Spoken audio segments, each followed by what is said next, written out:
Hi friends, very good morning. ನನ್ನ early morning routine start ಆಗೋದು ವಾಕಿಂದ, ಅದು ನಿಮ್ಮೆಲ್ರಿಗೂ ಗೊತ್ತು.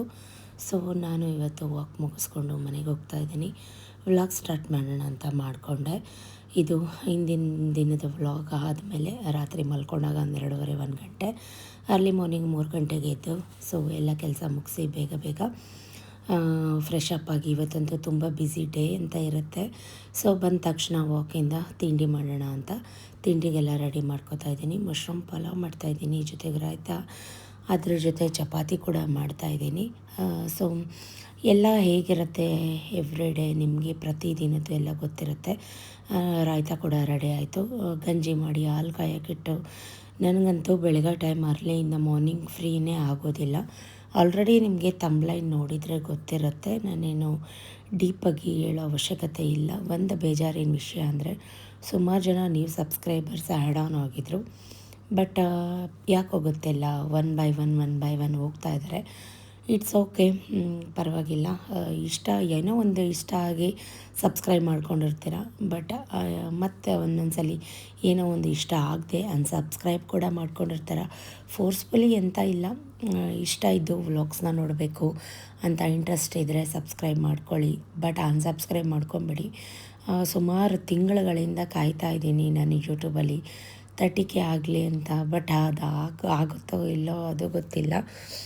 ಬಟ್ ನಾನೇನು ಡೈಲಿ ನನ್ನ ಕಂಟೆಂಟ್ ಕೊಡಬೇಕು ಅದ್ರ ಮೇಲೆ ಫೋಕಸ್ ಮಾಡಿ ಅದನ್ನು ಮಾಡ್ತಾಯಿದ್ದೀನಿ. ನನ್ನ ಬ್ಯುಸಿ ಶೆಡ್ಯೂಲ್ನ ಫ್ರೀ ಮಾಡಿಕೊಂಡು ಆದಷ್ಟು ವ್ಲಾಗ್ಗಳನ್ನ ಮಾಡಿ ಅಪ್ಲೋಡ್ ಮಾಡ್ತಾಯಿದ್ದೀನಿ. ಸೊ ಹೀಗೆ ವಿಷಲೆಲ್ಲ ಹಾಕ್ಸಿ ಅವಳಿಗೆ ಸ್ವಲ್ಪ ಕಸ ಗುಡಿಸು ಅಂತ ಹೇಳಿದೆ. ತುಂಬ ಪಾತ್ರೆಗಳಿತ್ತು, ಅದನ್ನೆಲ್ಲ ನೀಟಾಗೆಲ್ಲ ವಾಶ್ ಔಟ್ ಮಾಡಿಕೊಂಡು ಸ್ವಲ್ಪ ಕಸ ಕೊಡಬೇಕಾಗಿತ್ತು. ಬೇಗ ಇವತ್ತು ಕೆಲಸನ ಎಷ್ಟು ಬೇಗ ಮಾಡ್ತಾಯಿದ್ದೀನಿ ಅಂದರೆ ತುಂಬ ಬೇಗ ಮಾಡ್ತಾಯಿದ್ದೀನಿ. ಅರ್ಲಿಯಿಂದ ಮಾರ್ನಿಂಗ್ ಅವಾಗಿನ್ನು 6:15 ಅಂತ ಅನ್ಕೋತೀನಿ. ಸೊ ಪಾಪ ಎಲ್ಲ ಕಟ್ ಮಾಡಿ ಬಾಕ್ಸ್ಗೆ ಹಾಕಿ, ಏನಕ್ಕಪ್ಪ ಅಂತಂದರೆ ನಿಮ್ಗೆ ಆಲ್ರೆಡಿ ತಂಬ್ಲೈನ್ ನೋಡಿದರೆ ಗೊತ್ತಿರುತ್ತೆ. ಈ 2 ಮಂತ್ಸಿಂದ ನಾನು ಹಾಸ್ಪಿಟಲ್ ಮನೆ ಜೊತೆ ಅದ್ರ ಜೊತೆ ಮನೆ ಕೆಲಸ, ಅದ್ರ ಜೊತೆ ತಿಂಡಿ, ಅಡುಗೆ, ಮಕ್ಕಳ ಕೆಲಸ, 2 ಮಕ್ಕಳು ಮೇಂಟೈನ್ ಮಾಡಿಕೊಂಡು, ಅದೆಲ್ಲ ನಿಮಗೆ ಗೊತ್ತಿರುತ್ತೆ. ಎಲ್ರಿಗೂ ತಿಂಡಿ ಕೊಟ್ಟು, ಮಕ್ಳಿಗೂ ತಿಂಡಿ ಕೊಟ್ಟು, ಸತೀಶ್ಗೂ ತಿಂಡಿ ಕೊಟ್ಟು ಹೇಗಿದೆ ಅಂತೆಲ್ಲ ಕೇಳ್ತಾಯಿದ್ದೆ. ಚೆನ್ನಾಗಿದೆ ಅಂತ ಹೇಳಿದ್ರು. ನಾನು ಫ್ರೆಶ್ ಅಪ್ ಆಗಿ ಬೇಗ ಮನೇಲೇ ಆ್ಯಸ್ ಯೂಶ್ವಲ್ ವಾರ ಪೂಜೆ ಎಲ್ಲ ಮಾಡಲೇಬೇಕಲ್ವ. ಸೊ ನನ್ನ ಮಗ ಕಾಲೇಜ್ಗೆ ಹೋಗ್ತಾ ಇದ್ದಾನೆ, ನಿಮ್ಮೆಲ್ರಿಗೂ ಗೊತ್ತು. ಅವನ ಕೈಲೂ ಕೂಡ ಮಹಾಮಂಗಳಾರತಿ ಮಾಡಿಸಿ ಬ್ಲೆಸ್ಸಿಂಗ್ಸ್ ತಗೋ ದೇವ್ರ ಹತ್ರ ಅಂತ ಹೇಳಿ. ದೇವ್ರಿಲ್ಲದೆ ನಾವಿಲ್ಲ. ನಾವೇನೇ ಒಂದು ಶುಭ ಕಾರ್ಯ ಮಾಡಬೇಕು ಅಂದರೂ ದೇವ್ರನ್ನ ಫಸ್ಟ್ ನೆನಪಿಸ್ಕೋತೀವಿ. ಅಲ್ಲಿಂದ ನಾನು ಬೇಗ ಅಂದರೆ ವಿತಿನ್ 8 o'clock ಎಲ್ಲ ಮುಗಿಸಿದ್ದೀನಿ. ಜೊತೆಗೆ ನನ್ನ ಆರೋಗ್ಯನೂ ನಾನು ನೋಡ್ಕೋಬೇಕಲ್ವ. ಸೊ ವಾಕು ಕೂಡ ಹೋಗಿಬಂದು, ಟೆಂಪಲ್ಗೂ ಹೋಗಿಬಂದು ಚೂರು ತಿಂಡಿ ತಿನ್ನೋಣ ಅಂತ ಹಾಕ್ಕೊಂಡು ಕೂತ್ಕೊಂಡೆ. ಮಶ್ರೂಮ್ ಪಲಾವ್ ಮಾತ್ರ ಸಖತ್ತಾಗಿತ್ತು, ತುಂಬ ಚೆನ್ನಾಗಾಗಿತ್ತು. ಇದಿಷ್ಟೇ ಅಲ್ಲ, ಇದ್ರ ಜೊತೆ ಚಪಾತಿ ಕೂಡ ಮಾಡಿದ್ದೀನಿ. ಯಾಕಂದರೆ ಬೆಳಗ್ಗೆ ರೈಸ್ ಐಟಮ್ ಅಂದರೆ ಸತೀಶು ಮೂಗು ಮುರಿತಾರೆ. ಸೊ ಇಲ್ಲಿಂದ ಬೇಗ ರೆಡಿಯಾಗಿ ನಾನು ಗಾಡಿ ಎತ್ಕೊಂಡು ಹೋಗ್ತಾಯಿದ್ದೀನಿ. ಎಲ್ಲಿ ಹೋಗ್ತಾಯಿದ್ದೀನಿ ಅಂದರೆ ಹಾಸ್ಪಿಟಲ್ಗೆ ಹೋಗ್ತಾಯಿದ್ದೀನಿ. ಆಲ್ರೆಡಿ ಹಿಂದಿನ ದಿನ ಅಪ್ಪ ಬಂದಿದ್ದರು ಊರಿಂದ. ನಾನು ಅದೇನೋ ವ್ಲಾಗ್ನ ಮಾಡ್ಕೊಂಡಿರಲಿಲ್ಲ. ಅಪ್ಪ ಅಮ್ಮ ಇಬ್ಬರೂ ಹಾಸ್ಪಿಟಲಲ್ಲಿ ಬಿಟ್ಟು ಅವರು ಮತ್ತೆ 1-2-3 days ಅಡ್ಮಿಟ್ ಆಗಬೇಕಾಗತ್ತೆ ಅಂತ ಹೇಳಿದ್ರು. ಬಿಕಾಸ್ ಅವ್ರಿಗೆ ಯಾಕೋ ಚಳಿ ಜ್ವರ ಕಮ್ಮಿನೇ ಆಗಿರಲಿಲ್ಲ. ನಥಿಂಗ್ ಬಟ್ ಇನ್ಫೆಕ್ಷನ್ ಒಳಗಡೆ ಕಿಡ್ನಿ ಸ್ಟೋನ್ ಅದು ಇನ್ಫೆಕ್ಷನ್ ಆಗಿತ್ತು. ಬಟ್ ಏನಂದರೆ ಅವರು ತುಂಬ ವೀಕ್ ಆಗಿದ್ದರು, ಅಷ್ಟು ಸ್ಟೇಬಲ್ ಇರಲಿಲ್ಲ ಅಂತ ಅವರಿಗೆ ಕಿಡ್ನಿ ಸ್ಟೋನ್ನ ರಿಮೂವ್ ಮಾಡಿರಲಿಲ್ಲ. ನಾನು ಆಗಲೇ ಅಂದಂಗೆ ಇದು ಹಿಂದಿನ ದಿನ ವ್ಲಾಗು. ಹಿಂದಿನ ದಿನ ನಾನು ಅಪ್ಪ ಇಬ್ಬರು ಬಂದು ಚೆಕಪ್ಗೆ ಅಂತ ಬಂದಿದ್ದು. ಅಂದರೆ 15 days ಒನ್ಸ್ ಚೆಕಪ್ ಇರುತ್ತಲ್ಲ, ಆ ಚೆಕಪ್ಗೆ ಅಂತ ಬಂದಿದ್ದು ಅಮ್ಮನ ಕರ್ಕೊಂಡು. ಬಟ್ ಅವರು ನಮಗೆ ರೆಫರ್ ಮಾಡಿದರು, ತುಂಬ ಜ್ವರ ಇದೆ, ಮೀನ್ಸ್ 101 ಫೀವರ್ ಇದೆ. ಸೊ ಒಂದ್ಸಲಿ ಅಡ್ಮಿಟ್ ಮಾಡಿ, ತುಂಬ ಜ್ವರ ಇದೆ, ನೋಡೋಣ ಎಲ್ಲ ಸ್ಕ್ಯಾನ್ ಮಾಡಿ ಅಂತ.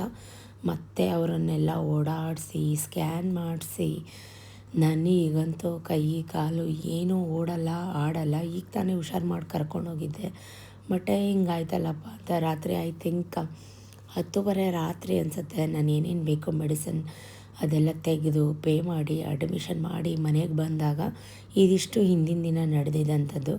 ಸೊ ಈಗ ನಾನು ಮತ್ತೆ ಅಲ್ಲಿಂದ ಮಾರ್ನಿಂಗ್ ತಿಂಡಿ ಎಲ್ಲ ಮಾಡಿಕೊಂಡು ಸ್ವಲ್ಪ ಮೆಡಿಸಿನ್ ಹಾಕಿದ್ದೀನಿ ಅಂತ ಫೋನ್ ಮಾಡಿದರು. ಮೆಡಿಸಿನ್ಸ್ ಎಲ್ಲ ತೊಗೊಂಡು ಅವ್ರಿಗೇನೇನು ಬೇಕೋ ನೋಡ್ಕೋಬೇಕು. ಈಗ ನಾನು ಮುಂದಾಳತ್ವ ತೊಗೊಂಡು ಜವಾಬ್ದಾರಿ ತೊಗೊಂಡ್ಮೇಲೆ ಎಲ್ಲನೂ ನಾನೇ ಮಾಡಬೇಕಾಗತ್ತೆ ಅಲ್ವಾ. ಸೊ ನನಗಂತೂ ಇಳಿದು ಹತ್ತಿ ಈಗ ಅಮ್ಮ ಇರೋ ಕಡೆ ಹೋಗ್ತಾಯಿದ್ದೀನಿ. ನೋಡೋಣ ಇವತ್ತು ಅದೆಲ್ಲ ಲೇಸರ್ ಮುಖಾಂತರ ಕ್ಲಿಯರ್ ಮಾಡಿಕೊಡ್ತೀನಿ ಅಂತ ಹೇಳಿದ್ದಾರೆ. ಹೋಪ್ಸೋ ಎಲ್ಲ ಆರಾಮಾಗತ್ತೆ, ಎಲ್ಲ ಸರಿ ಹೋಗುತ್ತೆ ಅಂತ. ಅಪ್ಪ ಇದ್ರಲ್ಲ ಅಂತ ಅಪ್ಪಗೂ ತಿಂಡಿ ತೊಗೊಂಡು ಬಂದೆ. ಒಳ್ಳೆ ಕತೆ ಅಮ್ಮ. ಬಟ್ಟೆ ಮುಚ್ಕೊಂಡು ನನ್ನಿಂದ ಅಲ್ಲ, ನಾನು ಸುಮ್ಮನೆ ಅಮ್ಮನಾಗಲಿ ಅಂತ ಅಮ್ಮನ ರೇಗಿಸ್ತಾ ಇದ್ದೆ ಅಷ್ಟೇ. ಅವ್ರಿಗೆ ಸ್ವಲ್ಪ ಪಪಾಯ ಈ ಥರದ್ದು ಕಿವಿ ಫ್ರೂಟು ಈ ಥರದ್ದೆಲ್ಲ ಕೊಡೋಕೆ ಹೇಳಿದ್ದಾರೆ. ಅದನ್ನೆಲ್ಲ ನಾನು ಫ್ರೆಶ್ ಆಗಿ ಮನೆಯಲ್ಲೇ ಕಟ್ ಮಾಡಿ ತೊಗೊಂಬಂದಿದ್ದೆ. ಸ್ವಲ್ಪ ತಿನ್ನಿ ಎದೇಳಿ ಅಂತ ಹೇಳಿಸ್ದೆ. ಕೂತ್ಕೊಂಡು ಆರಾಮಾಗಿ ತಿಂತಾ ಇದ್ದಾರೆ ಇವಾಗ.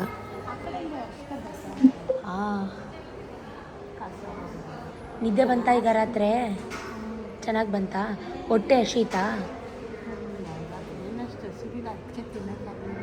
ಈಗ ಬೆಳಿಗ್ಗೆ ಹಸಿತಾಯ್ತಾ? ಮತ್ತೆ ಚಳಿ ಜ್ವರ ಥರ ಅನಿಸ್ಲಿಲ್ವಾ? ಶಕೆ ಆಯಿತಾ? ನೀನು ಇವಾಗ ಕರೆಕ್ಟಾಗಿ ಹೇಳ್ಬೇಕು ನಿಂಗೆ. ಅಂದರೆ ಮೀನ್ಸ್ ಚಳಿ ಜ್ವರ ನರಳ ಥರ ಆ ಥರ ಅನ್ನಿಸ್ಲಿಲ್ವಾ? ಅದಕ್ಕೆ ಅವ್ರು ಆ್ಯಂಟಿಬಯೋಟಿಕ್ ಅನ್ನೋದು ಅವು. ನಾನಂತೂ ಹೇಳ್ಬಿಟ್ಟಿದ್ದೀನಿ, ಅದು 2 ದಿನ ಇಲ್ಲ 3 ದಿನ ನೀಟಾಗಿ ಹುಷಾರಾಗೋ ತನಕ ಹೋಗೋದು ಬೇಡ, ಎಲ್ಲ ಹುಷಾರು ಮಾಡಿಕೊಂಡೆ ಹೋಗೋಣ ಅಂತ ಹೇಳಿದ್ದೀನಿ. ಹಿಂಗೆ ಬಿಡು ಕಣ್ಣು.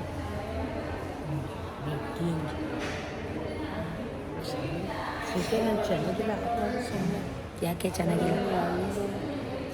ಏನಾಗಲ್ಲ. ಆಸ್ಪತ್ರೆಗೆ ಸುತ್ತಕ್ಕೆ ಸ್ಟಾರ್ಟ್ ಮಾಡಿದ್ಮೇಲೆ ನನ್ನ ಹತ್ರನೂ ಕಣ್ಣ ಹತ್ರ ಎಲ್ಲ ಕಪ್ಪಾಗಲ್ಲ. ಅದು ಯಾಕೆ ಸರಿ ಅಷ್ಟೊತ್ತಿಗೆ ಕೆಲಸ ತಿಂಡಿ ಇದ್ದಾಗ ಕೆಳಗೆ ಕರೆ ಏನೋ ಜಾಸ್ತಿ ವರ್ಷ ಹುಷಾರಿಲ್ವೇನೋ, ಪೇಷಂಟ್ ಏನೋ, ಮುಖನೇ ಚೇಂಜ್ ಆಗೋಯ್ತು. ಅದು ಕಣ್ಣು ಊದ್ಕೊಂಡ ಅನಿಸ್ತದೆ ಅಷ್ಟೇ. ಇದು ರಾತ್ರಿ ತಪ್ಪಾಗ್ಬಿಟ್ಟಿದ್ದು ಇಂಜೆಕ್ಷನ್ದು. ನೀನು ಹಂಗೆ ಅನ್ಕೊಳ್ಳೋದು ಏನೋ ಆಗ್ಬಿಟ್ಟೈತೆ ನನಗೆ. ಹಂಗೇನೋ ಅನ್ಕೊಬಿಡ್ದು. ನನಗೇನೋ ಆಗಿಲ್ಲ, ನಾನು ಚೆನ್ನಾಗಿದ್ದೀನಿ ಅನ್ಕೋಬೇಕು. ಅದವರೆಲ್ಲ ಹೆಂಗೆಂಗೋ ಇಲ್ವಾ? ಹಿಂಗೆ ಯಾವ ವಯಸ್ಸಾಗಿರೋದಕ್ಕೆ ನನಗೇನು ಇದಕ್ಕಿಂತ ವಯಸ್ಸಾದಂಗೆ ಕಾಣಿಸ್ತಾ ಇದೆ. ಪಾಪ ನಮ್ಮಮ್ಮನ ನೋಡಿದ್ರೆ ನಿಜಕ್ಕೂ ಭಯ ಆಗುತ್ತೆ. ಒಂದು ಕಡೆ ಸಂಕಟ ಆಗುತ್ತೆ, ಒಂದು ಕಡೆ ಅಳು ಬರುತ್ತೆ. 2 ತಿಂಗಳಿಂದ ಪಾಪ ಎಲ್ಲ ಕಡೆ ಚುಚ್ಚಿ ಇಂಜೆಕ್ಷನ್ ಮಾಡಿ ನರಗಳೇ ಸಿಗ್ತಾಯಿಲ್ಲ. ಅವ್ರ ಕಷ್ಟ ಅವ್ರಿಗೆ ಅನ್ನೋದು ನಾವು ಈಸಿ, ಬಟ್ ಅವ್ರು ಎಷ್ಟು ಸಫರ್ ಪಡ್ತಾಯಿದ್ದಾರೆ, ಮಾನಸಿಕವಾಗಿ ಎಷ್ಟು ನರಳ್ತಾ ಇದ್ದಾರೆ, ಅದು ತೀರಾ ಹತ್ರದಿಂದ ನೋಡಿರೋಳು ನನಗೆ ಮಾತ್ರ ಅರ್ಥ ಆಗುತ್ತೆ. ಭಗವಂತ ಯಾರಿಗೇ ಆದರೂ ಅಷ್ಟೇ ಈ ಥರ ಕಷ್ಟ ನೋವು ಕೊಡಬೇಡ ಕಣಪ್ಪ. ಏನಂದರೆ ಒಬ್ರಿಗಂತೂ ಒಂದು ಅನ್ಯಾಯ ಮಾಡಿಲ್ಲ ಅವರು, ಒಬ್ರಿಗೊಂದು ದ್ರೋಹ ಮಾಡಿಲ್ಲ, ಮೋಸ ಮಾಡಿಲ್ಲ. ಬಟ್ ಅವ್ರಿಗೇನೆ ಯಾಕೆ ಹಿಂಗೆಲ್ಲ ಅಂತ ಅನಿಸುತ್ತೆ. ಆ ಟೆಸ್ಟು ಈ ಟೆಸ್ಟು, ಆ ಸ್ಕ್ಯಾನಿಂಗ್ ಈ ಸ್ಕ್ಯಾನಿಂಗು ಅಂತ, ಮತ್ತು ಹೊಟ್ಟೆ ಸ್ಕ್ಯಾನಿಂಗು ಅಂತೆಲ್ಲ ಮಾಡಿಸಿದ್ರು. ನಮ್ಮ ಒಳ್ಳೇದಕ್ಕೆ ಅವ್ರು ಮಾಡಿಸೋದು. 15 ದಿನದ ಹಿಂದಿದ್ದು ರಿಪೋರ್ಟ್ ಅದು ಅವ್ರು ಯಾವುದು ಕನ್ಸಿಡರ್ ಮಾಡಲೇ ಇಲ್ಲ.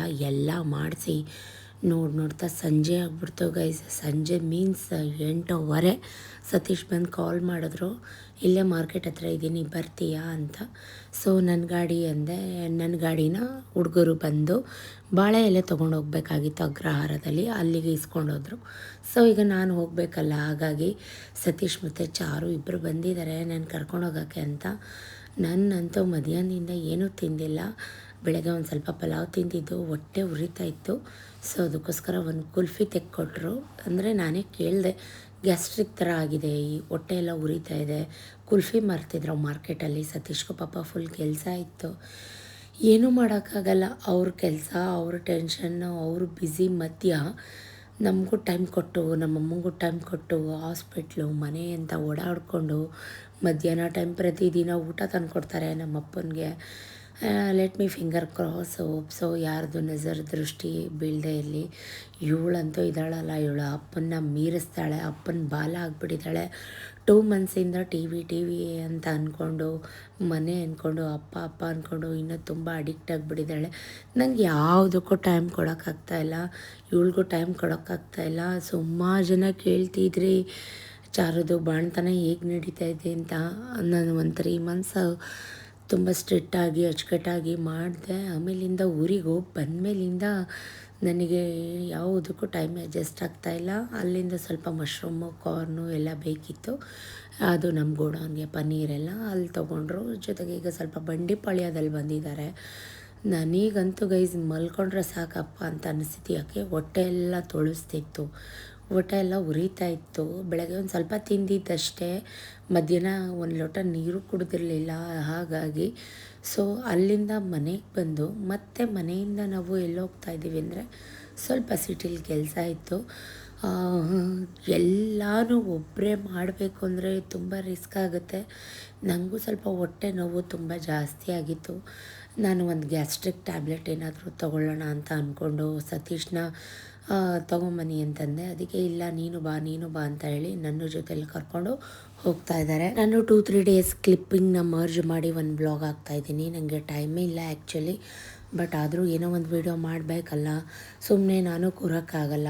ಈಗ ಹಾಸ್ಪಿಟ್ಲಿಗೆ ಅಲ್ಲಿಗೆ ಇಲ್ಲಿಗೆ ಖರ್ಚಿಗೆ ಅಮೌಂಟ್ ಬೇಕಲ್ವಾ. ಸೊ ಇವಾಗಂತೂ ತುಂಬ ಅಮೌಂಟು ಖರ್ಚಾಗಿದೆ ಆಲ್ರೆಡಿ. ಸತೀಶ್ ನನ್ನ ಬಿಟ್ಕೊಡ್ತಾ ಇದ್ದಾರೆ. ಮಾಮೂಲಿ ತಿಂಡಿ ಮಾಡು, ಅಲ್ಲಿ ಬಾ ಇಲ್ಲಿ ಬಾ,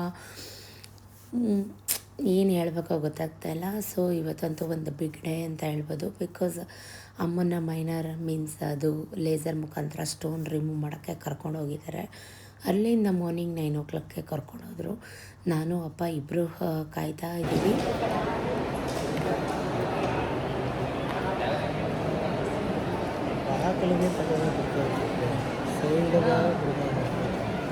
ನನ್ನ ಕಣ್ಣು ನೋಡಿ ಹೆಂಗಾಗ್ಬಿಟ್ಟಿದೆ.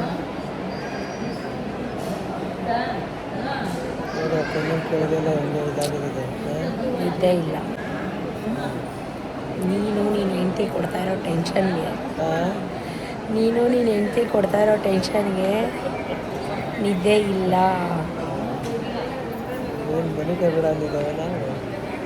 ಟೆನ್ಷನ್ನು ಯೋಚನೆ. ಮನೆ ಕೊಡು 3 ಗಂಟೆಗೆ ಹೇಳೋದು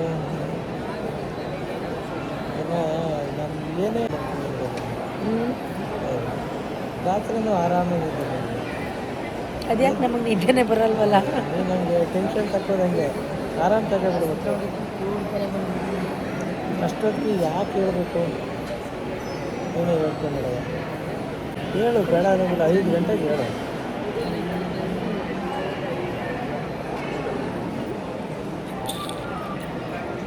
ಎಲ್ಲ ಬೈಯೋರೆ ನನಗೆ. ಸೊ ಬಟ್ ಆದರೆ ನಾನು ನನ್ನ ಫೀಲಿಂಗ್ಸ್, ನನ್ನ ನೋವನ್ನ ನಾನು ಯಾರಿಗೆ ಹೇಳ್ಕೊಳ್ಳಿ, ಯಾರ ಹತ್ರ ಹೇಳ್ಕೊಳ್ಳಿ. ನೆಮ್ಮದಿ ಅಂತೂ ಇಲ್ಲ ಲೈಫಲ್ಲಿ. ಜೊತೆಗೆ ನಿದ್ರೆ ಅಂತೂ ಮೊದಲೇ ಬರ್ತಿರಲಿಲ್ಲ, ಈಗಂತೂ ಟೋಟಲಿ ಬರ್ತಾಯಿಲ್ಲ. 0 ನಿದ್ದೆ. ಆರೋಗ್ಯ ನಂದೆಲ್ಲ ಹಾಳಾಗ್ಬಿಡುತ್ತೆ ಅಂತ ನನಗೆ ಭಯ ಶುರುವಾಗಿದೆ. ನನ್ನ ಕಣ್ಣು, ನನ್ನ ಮುಖ ನೋಡಿಕೊಂಡ್ರೆ ನನಗೆ ಯಪ್ಪ ಅಂತ ಅನಿಸತ್ತೆ. But hopes God is there, God is with me. ಎಲ್ಲ ಒಳ್ಳೆ ಥರ ಆಯಿತು. ಅಮ್ಮನ ಮತ್ತೆ ಕರ್ಕೊಂಬಂದು ವಾರ್ಡಲ್ಲಿ ಮಲಗಿಸ್ಕೊಂಡಿದ್ದೀವಿ. ಸ್ವಲ್ಪ ಅನಿಸ್ತೇಷಿಯ ಎಲ್ಲ ಕೊಟ್ಟಿರ್ತಾರಲ್ಲ, ಸ್ವಲ್ಪ ಡೀಪ್ ಸ್ಲೀಪ್, ತುಂಬ ಚೆನ್ನಾಗಿ ನಿದ್ದೆ ಮಾಡಲಿ ಒಳ್ಳೆಯದೇ. ಸೊ ನಾನು ಕೂತ್ಕೊಂಡಿದ್ದೆ, ಹೊಟ್ಟೆ ತುಂಬ ಹಸಿತಾಯಿತ್ತು. ನಂಬ್ತಿರೋ ಬಿಡ್ತಿರೋ ನಾನು ಬೆಳಗ್ಗೆಯಿಂದ ಏನೂ ತಿಂದಿಲ್ಲ. ಬೇಗ ಬಂದೆ, 8:15ಗೆ ಬಿಟ್ಕೊಟ್ರು ಸತೀಶು. ಮನೆಯಲ್ಲೆಲ್ಲ ಮಾಡಿ ಮಕ್ಕಳಿಗೆಲ್ಲ ಮಾಡಿಟ್ಟು ವಿಕ್ಕಿನ ಕಾಲೇಜಿಗೆ ಕಳಿಸಿ ನಾನು ಬಂದೆ. ಸೊ ಅದಕ್ಕೆ ಅಪ್ಪ ಬ್ರೆಡ್ಡು ಜ್ಯೂಸು ಎಲ್ಲ ತೊಗೊಂಬಂದಿದ್ದಾರೆ. ಕೂತ್ಕೊಂಡು ತಿನ್ನು ಅಂತ ಅಂದ್ಬಿಟ್ಟು ನಂಗೆ ತಿನ್ನಬೇಕು ಅನಿಸ್ತಾ ಪೇಷಂಟ್ ಬಿಟ್ಟು ಬಂದಿದ್ದೀವಿ ಕಣಪ್ಪ. ತಿನ್ನಿ ಅಂತ ಹೇಳಿ ತೊಗೊಂಬಂದಿದ್ದಾರೆ. ಅಲ್ಲಿಂದ ಸಂಜೆ ಚಾರು ಫೋನ್ ಮಾಡಿದ್ಲು ಗೈಸ್, ಮಮ್ಮಿ ಬರುವಾಗ ನನಗೆ ಏನಾದರೂ ತಗೋವ ಅಂತ. ಅದು ಕಾಣಿಸ್ತಾ ಇಲ್ಲ, ಇದು ಫೋಟೋ ತೆಗಿತೀನಿ, ಮೊನ್ನೆ ಕಳಿಸ್ತೀನಿ. ಸೊ ಫೈನಲಿ ಅಲ್ಲಿ ಸ್ಟೋನ್ ಎಲ್ಲ ತಂದು ನಮಗೆ ತೋರಿಸಿದ್ರು. ನಾನು ಬೆಳಗ್ಗೆಯಿಂದ ಏನೂ ತಿಂದಿಲ್ಲ ಅಂತ ಅಪ್ಪ ನನಗೋಸ್ಕರ ಮೇಲೆ ಕ್ಯಾಂಟೀನಲ್ಲಿ ಮ್ಯಾಗಿ ಎಲ್ಲ ಕೊಡ್ತಾರೆ. ಒಂದು ಮ್ಯಾಗಿ ಕೂಡ ತಂದು ಕೊಟ್ಟರು, ತಿನ್ನು ಅಂತ. ನಂಗೆ ಬೇಡವಾಗಿತ್ತು, ಬಟ್ ಅಮ್ಮ ಆರಾಮಾಗಿದ್ದಾರೆ, ತಿನ್ನು, ನ್ಯೂಸ್ ಹಾಕ್ಕೊಡು ಅಂದ್ಬಿಟ್ಟು ನ್ಯೂಸ್ ಹಾಕಿಸ್ಕೊಂಡು ನೋಡ್ತಾ ಇದ್ದರು. ಸೆಲ್ಫಿ ವಿಡಿಯೋ ತಗೊಂಡವ್ರೆ. ನನಗೆ ಅದು ಕ್ಯೂಟ್ ಅನ್ನಿಸ್ತು. ಸೊ ಹಾಗಾಗಿ ಅದನ್ನು ಆ್ಯಡ್ ಆನ್ ಮಾಡ್ತಾಯಿದ್ದೀನಿ. ನನ್ನ ಮ್ಯಾಗಿ ತಿನ್ನು ಅಂದ್ಬಿಟ್ಟು ಅಪ್ಪ ವಿಡಿಯೋ ಮಾಡ್ಕೊಂಡೈತಲ್ಲ ಅಂತ ಅನ್ನಿಸ್ತಾ ಇತ್ತು. ಅವ್ರಿಗೆ ಗೊತ್ತಾಗಲ್ಲ ಗೈಸ್. ಇದು ನೆಕ್ಸ್ಟ್ ಡೇ ಮಾರ್ನಿಂಗ್. ಸೊ ಎಲ್ಲ ಕೆಲಸ ಮುಗಿಸಿ ತಿಂಡಿ ಮಾಡಿ ಬ್ರೇಕ್ಫಾಸ್ಟ್ ಮಾಡಿ ಮನೇಲಿ ವಾರ ಪೂಜೆ ಮಾಡಿ, ಸೊ ನಾನಂತೂ 2-3 ದಿನ ಕಂಟಿನ್ಯೂಸ್ ಆಗಿ ವಿಡಿಯೋನ ಮೀನ್ಸ್ ಅಂದರೆ ಚೋಟ ವೀಡಿಯೋಗಳನ್ನ ಆ್ಯಡ್ ಮಾಡ್ತಾಯಿದ್ದೀನಿ. ನನಗೆ ಮಾಡ್ಕೋಬೇಕು ಅನ್ನೋ ಥರನೇ ಇರಲಿಲ್ಲ.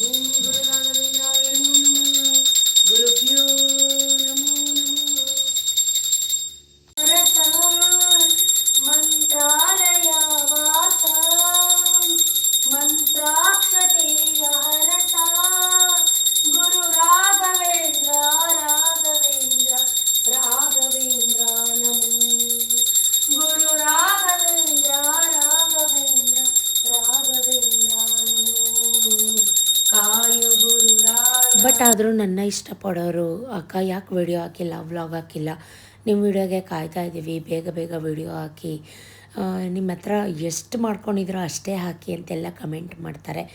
ಇವತ್ತಂತೂ ತೆಂಗಿನಕಾಯಿ ಆರಾಧನೆ ಮತ್ತು 9 ಬತ್ತಿ ಆರಾಧನೆ ಮಾಡಬೇಕು ಅಂತ ಅನ್ನಿಸ್ತು. ಅದು ಕೂಡ ಮಾಡಿದೆ. ಬಿಕಾಸ್ ಅಮ್ಮ ಏನೂ ತೊಂದರೆ ಇಲ್ಲದೆ ಆರಾಮಾಗಿ ಟ್ರೀಟ್ಮೆಂಟ್ನ ತೊಗೊಳ್ಳಿ, ಆ ಸ್ಟೋನೆಲ್ಲ ರಿಮೂವ್ ಆಗಲಿ ಅಂತ ಅಂದ್ಕೊಂಡಿದ್ದೆ. ಸೊ ರಾಯರು ನಂಗೆ ಕೈ ಬಿಡಲಿಲ್ಲ. ಒಂದು ಕಡೆ ಖುಷಿ ಆಯಿತು, ಒಂದು ಕಡೆ ಸಮಾಧಾನ ಆಯಿತು. ಬಟ್ ಅದು ಪೇಯ್ನ್ಗೆ ಸ್ವಲ್ಪ ಚಳಿ ಜ್ವರ ಎಲ್ಲ ಬಿಟ್ಟು ಬರ್ತಾಯಿತ್ತು. ಇದು ಒಂದು ಕಡೆ ಬೇಜಾರು. ಸೊ ಆನ್ ದ ವೇ ಈಗ ಹಾಸ್ಪಿಟಲ್ಗೆ ಹೋಗಬೇಕು. ಅದಕ್ಕಿಂತ ಮುಂಚೆ ಸ್ವಲ್ಪ ದೇವಸ್ಥಾನಕ್ಕೆಲ್ಲ ಹೋಗ್ಬಿಟ್ಟು ಬರೋಣ ಅಂತ. ನನಗಂತೂ ಇವತ್ತು ನಮ್ಮ ಗಿಡದ್ದೇ ಮಲ್ಲಿಗೆ ಹೂವು ಬಿಟ್ಟಿತ್ತು.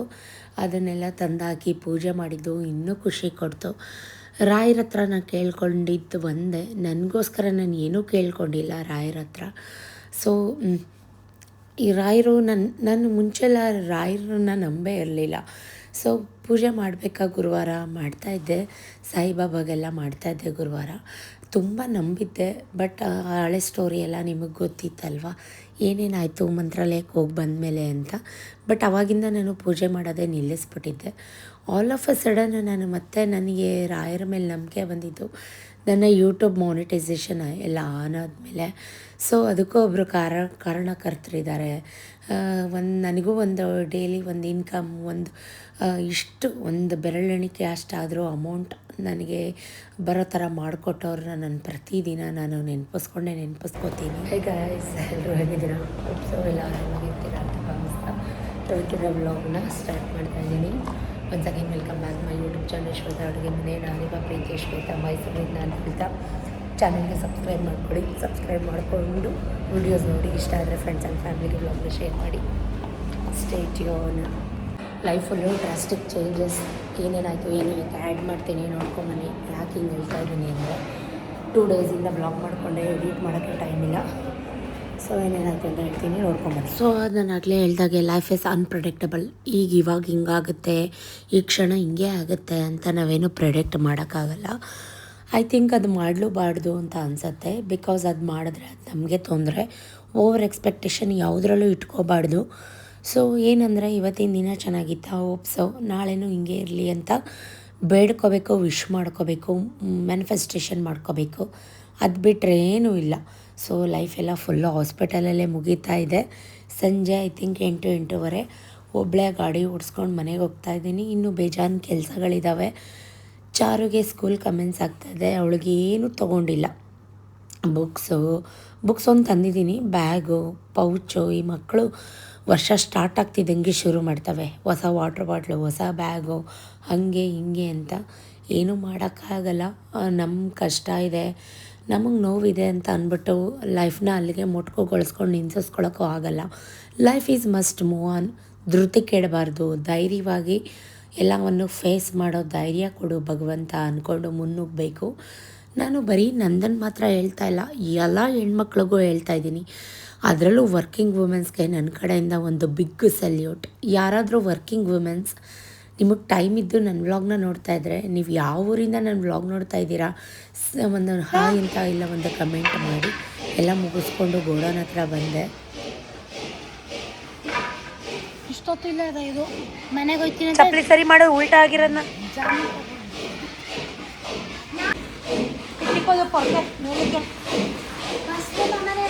ಪೊರ್ಕೆ ಎತ್ತಿಕ್ಕು, ಮೇಲೆ ಮೇಲೆ ಎತ್ತಿಕ್ಕು ಪೊರ್ಕೆನ.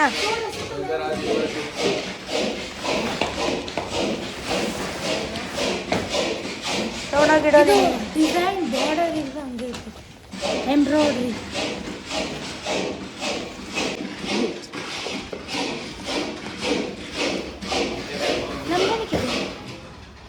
ಗೋಡೌನಲ್ಲಿ ಫುಲ್ ಕೆಲಸ ಆಯಿತು. ತಾಂಬೂಲ ಎಲ್ಲ ಪ್ಯಾಕ್ ಮಾಡ್ತಾಯಿದ್ರು. ಜೊತೆಗೆ ಬಾದಾಮಿ ಹಲ್ವಾ, ಜಾಮೂನು, ಈ ಥರದ್ದೆಲ್ಲ ತುಂಬ ವೆರೈಟೀಸ್ ಇತ್ತು.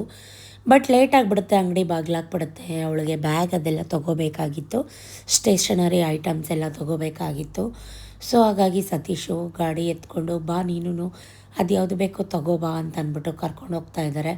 ನನಗೆ ಎಷ್ಟೊತ್ತಿಗೆ ಮನೆಗೆ ಹೋಗಿ ಸ್ನಾನ ಮಾಡಿ ಮಲ್ಕೊಳ್ಳಪ್ಪ ಅಂತ ಅನ್ನಿಸ್ತಾ ಇತ್ತು.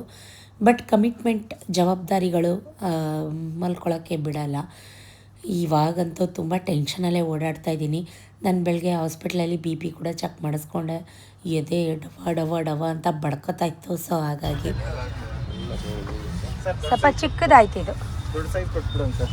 ಚೆನ್ನಾಗಿರೋದು ಕೊಡಿ ಸ್ವಲ್ಪ. ಚೆನ್ನಾಗಿರುತ್ತೆ. ಕಲರ್ ಬೇರೆ ಕೊಡಿ. ಇದು ಬೇಡವಾ? ಇದು ಕೊಡಲಾ? ಓಪನ್ ಮಾಡಿ. ಚಿಕ್ಕದಾಯ್ತಲ್ಲ, ಓಪನ್ ಮಾಡಬೇಕು ಮೇಡಮ್. ಅದು ಆ ಸೈಜು ಅವೆರಡು ಎಲ್ಲ ಒಂದೇ ಸೈಜಲ್ಲಿ ಈ ಕಲರ್ ಕೊಡಿ. ಕಲರ್ ಅದು ಬೇಡ. ಎಲ್ಲ ಒಂದೇ ಸೈಜ್ ಅಲ್ವಾ? ಒಂದೇ ಸೈಜ್. ಇದು ಒಂದೇ ಸೈಜ್. ಇದು ದೊಡ್ಡದಲ್ವಾ ಇದು? ಅದನ್ನ ತಗೊಳ್ಳಿ. ಆ ಸೈಜ್, ಆ ಕಲರ್ ಸೈಜಲ್ಲಿ ಏ ಆ ಕಲರ್ ಬೇಡ ರೀ. ಅದು ಸೈಜ್ ಆ ಸೈಜ್. ಆ ಸೈಜಲ್ಲಿ ಕೊಡಿ, ಕಲರ್ ಬೇರೆ. ಇದು ಚಿಕ್ಕದಾಯ್ತು. ಅಲ್ಲಿಂದ ಅವಳು ಬ್ಯಾಗೆಲ್ಲ ತೊಗೊಂಡಾದ್ಮೇಲೆ ಸ್ಟೇಷನರಿ ಥಿಂಗ್ಸ್ ತೊಗೊಳ್ಳೋಣ ಅಂತ. ಪೌಚಸ್ಸು ಈ ಥರದ್ದೆಲ್ಲ ಬೇಕಲ್ವಾ. ಒಂದು ಬಂಡಲ್ ತೊಗೊಂಡೋಗಿ ನಾನು pens, ball pens, gel pens, ಒಂದು ಬಂಡಲ್ ಅಂದರೆ ಒಂದು ಪ್ಯಾಕೆಟ್ ಫುಲ್ಲು ಪೆನ್ಸಿಲ್ಲು, ರಬ್ಬರು, ಮೆಂಡರು, ಸ್ಕೇಲು, ಈ ಥರದ್ದೆಲ್ಲ ತೊಗೊಂಡೋಗಿ ಇಟ್ಟಿದ್ದೀನಿ. ಬಟ್ ಆಗಲೇ ಎಲ್ಲ ಖಾಲಿ ಅಂತೆ. ಅಂದರೆ ಹೊಸದು ಬೇಕು. ಹೊಸ ವರ್ಷ ಸ್ಟಾರ್ಟು, ಹೊಸ ಸ್ಕೂಲು, ಹೊಸ ಕ್ಲಾಸ್ ರೂಮು ಅಂದ ತಕ್ಷಣ ಹೊಸದು ಬೇಕೇ ಬೇಕು ಅವ್ರಿಗೆ. ಏನೂ ಮಾಡೋಕ್ಕಾಗಲ್ಲ. ಸೊ ಈಗ ಈ ಕಲರ್ ಬ್ಯಾಗ್ ತೊಗೊಂಡಿದ್ದೀನಿ. ಮುಂಚೆ ನಾನು ನೋಡಿದ್ದೆ ಬೇರೆ, ಬಟ್ ಸೆಲೆಕ್ಟ್ ಮಾಡ್ಕೊಂಡಿದ್ದೆ ಬೇರೆ. ನನ್ನ ಮೊಬೈಲಲ್ಲಿ ಚಾರ್ಜು ಇರಲಿಲ್ಲ, ನನಗೆ ನಿಂತ್ಕೊಳ್ಳೋಕೆ ಶಕ್ತಿನೂ ಇರಲಿಲ್ಲ. ಸುಸ್ತಾಗ್ತಾಯಿತ್ತು ಗೈಸ್, ತುಂಬ ಸುಸ್ತಾಗ್ತಾಯಿತ್ತು. ಎಷ್ಟೊತ್ತಿಗೆ ಮನೆಗೆ ಹೋಗಿ ಮಲ್ಕೊಡ್ತೀನಪ್ಪ ಅಂತ ಅನ್ನಿಸ್ತು. ಅಲ್ಲಿಂದ ಮತ್ತೆ ಅದನ್ನೆಲ್ಲ ತೊಗೊಂಡು ಗೋಡೌನ್ಗೆ ಬಂದ್ವಿ.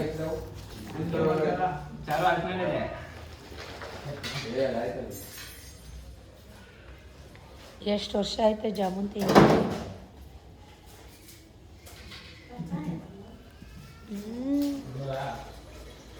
$1200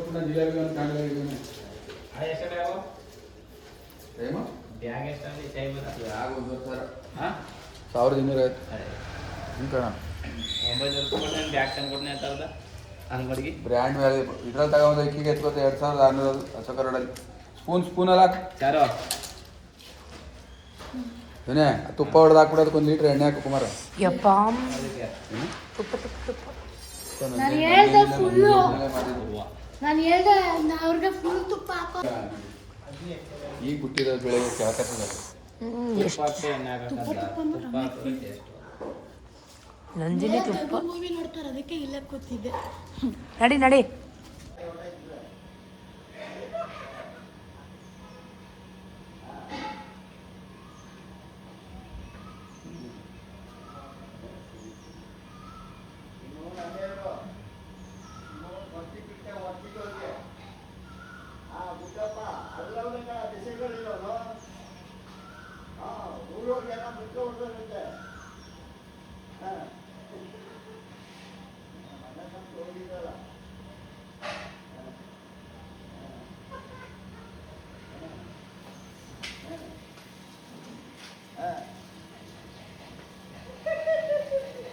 ನಮ್ಮ ಕಷ್ಟ ನಮಗೆ, ನಮ್ಮ ನೋವು ನಮಗೆ. ಈ ಕಚ್ಚಡ, ಕಂತ್ರಿ, ಕಜ್ಜಿ, ನಾಯಿಗಳದೊಂದು ದಿನ ನಮಗೆ ರಾಮಾಯಣ. ಫೋನೇ ಬಂದಿರಲ್ಲ, ನಮ್ಮ ಮುಖ ನಮ್ಮ ವಾಯ್ಸ್ ಕೇಳಿದ ತಕ್ಷಣ ಕಿತ್ತೋದು ಫೋನ್ ಹಿಡ್ಕೊಳ್ಳೋದು, ನಮ್ಮ ಅಪ್ಪನ ಬಗ್ಗೆ ಮಾತಾಡೋದು, ನಮ್ಮ ಊರ ಬಗ್ಗೆ ಮಾತಾಡೋದು. ಈಗ ಅವನು ಮಾತಾಡ್ತಾ ಇರೋದು ನಮ್ಮ ಅಪ್ಪನ ಬಗ್ಗೆ, ಗುಡ್ಡಪ್ಪ ಹಾಗೆ ಹೀಗೆ ಅಂತ ಅಂದ್ಕೊಂಡು ನಮ್ಮ ಅಪ್ಪನ ಬಗ್ಗೆ ಮಾತಾಡೋಕ್ಕೂ ಈ ಬೋಳಿ ಮಗನಿಗೆ ಯೋಗ್ಯತೆ ಬೇಕು. ಎಷ್ಟು ಸಲ ನಾನು ಕಂಪ್ಲೇಂಟ್ ಕೊಟ್ಟು ಸಾಕಾಗಿದೆ. ಮೇಡಮ್ ಇಗ್ನೋರ್ ಮಾಡಿ ಅಂತಾರೆ. ಈ ಕಚಡ ನನ್ನ ಮಗನಿಗೆ ಯಾವ ರೋಗನೂ ಬರಲ್ವಾ, ಯಾವ ಸಾವು ಬರಲ್ವಾ? ಬೇರೆಯವ್ರನ್ನ ಅಯ್ಯೋ ಅನ್ಸಿದ್ರೆ ಇವನು ಉದ್ಧಾರ ಆಗ್ತಾನ? ಈ ಕಚಡ ನನ್ನ ಮಗನ ಬಾಯಲ್ಲಿ ಹಲ್ಲಿಲ್ಲ. ನಮ್ಮ ಅಪ್ಪನ ಬಗ್ಗೆ ಮಾತಾಡೋಕ್ಕೆ ಇವನು ಯಾವನು? ನಮ್ಮ ಕ್ಯಾಮ್ರಾ ಫೋಟೇಜ್ ಇದೆ, ನಮ್ಮ ಕಾರ್ದು ತಾಟ್ ಎಲ್ಲ ಇಡೀ ರಾತ್ರಿ ಕೂತ್ಕೊಂಡು ಕಟ್ ಮಾಡಿದ್ದಾನೆ. ಇಂಥವ್ನಿಗೇನು ಹೇಳಬೇಕು? ಮನೆಗೆ ಬಂದು ಫ್ರೆಶ್ ಅಪ್ ಆಗಿ ಮಲ್ಕೊಂಡ್ರೆ ಸಾಕು ಅಂತ ಅನ್ನಿಸ್ತಾಯಿತ್ತು. ಒಂದು ಜಾಮೂನ್ ತಿಂದೆ, ಸ್ವಲ್ಪ ಬಾದಾಮಿ ಹಲ್ವಾ ತಿಂದೆ. ನನಗಂತೂ ಯಾವ ಊಟನೂ ಬೇಡ, ಏನೂ ಬೇಡ, ಮಲ್ಕೊಂಬಿಟ್ರೆ ಸಾಕು ಅನ್ನಿಸ್ತಾ ಇದೆ. ಮತ್ತು ಬೆಳಗ್ಗೆ ಎದ್ದೇಳಬೇಕು, ವಾಕ್ ಹೋಗಬೇಕು, ಮನೆ ಕೆಲಸ ಮಾಡಬೇಕು, ಹಾಸ್ಪಿಟಲ್ಗೆ ಹೋಗಬೇಕು. ಸೊ ಇದೇ life. Thank you for watching. Keep supporting me. Tata, bye bye. Next ವ್ಲಾಗೋಸ್ಕರ ವೆಯ್ಟ್ ಮಾಡಿ.